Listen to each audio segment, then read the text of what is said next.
everybody, my name is Bedor Baliachi and we got Jordan LaRose and we'll be your tour guides today. So we're going to talk about Prince Albert, who was Queen Victoria's husband and one of the most influential figures in 19th century Britain. He was a reformer who advocated for education, science, art, and international cooperation. Right here beside me is the Albert Memorial, which was commissioned in 1861 after his death by Queen Victoria.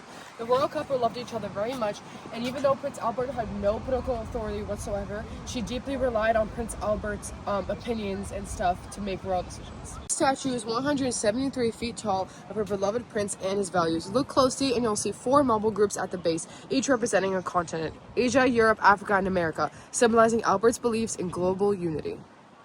Around the base, a marble frieze features 169 famous artists, poets, and musicians, people Albert truly admired. And at the center sits his statue, holding a catalog from the Great Exhibition of 1851, which was his greatest achievement. Stick with us to learn more about how Prince Albert helped shape the vision meant to uplift and inspire not just Britain, but the whole world. Jordan, what are we even doing here at this empty field? There's nothing here. Actually, this is a pretty important place. Behind me stands the original site of the Crystal Palace, which housed the Great Exhibition of 1851. Unfortunately, it was taken down and then moved to Sydenham, but then got destroyed in a fire in 1936.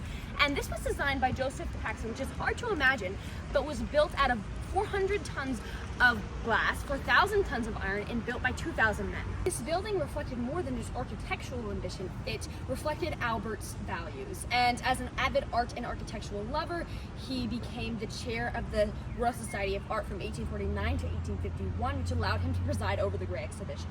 And this place held over 100,000 exhibits ranging from the Korean War, diamond to textiles, engines, anything you can think of from around the world and Britain. And over 6 million people came here in just 6 months. This was deemed Albert's greatest triumph, as one adoring reviewer put it: to lay before our eyes at one view all the industry or art or ingenuity can do, and to place these side by side in order to ascertain in what we are strong in or in what deficit, to show the wants of others, their strengths and their capabilities, to see a bird's-eye view how by in a united and by an interchanging process we may add strength and development to each other. Albert, the exhibition was kind of a public classroom where people from all backgrounds, even the working class, could come see the beauty, innovation, industry that the growing British Empire and the whole world was displaying at the time. And the proceeds from the Great Exhibition were used to fund the purchase of the land, which would be Exhibition Road, which we're going to go to now. Oh my God, we're here! Yes, we are. We're on Exhibition Road, which houses the Victorian Albert Museum, the Natural History Museum, the Science Museum, and Imperial College. This is all part of Albert's vision to make South Kensington a center for art, education, science, and part of his bigger mission to make education and knowledge accessible for all, especially the working class. And here we are, standing in the heart of Albert's enduring vision, Albertopolis, which stands as a living legacy to Albert's dreams for a more enlightened and inspired society.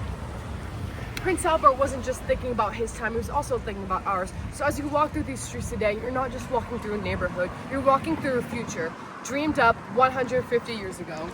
Thanks, bye!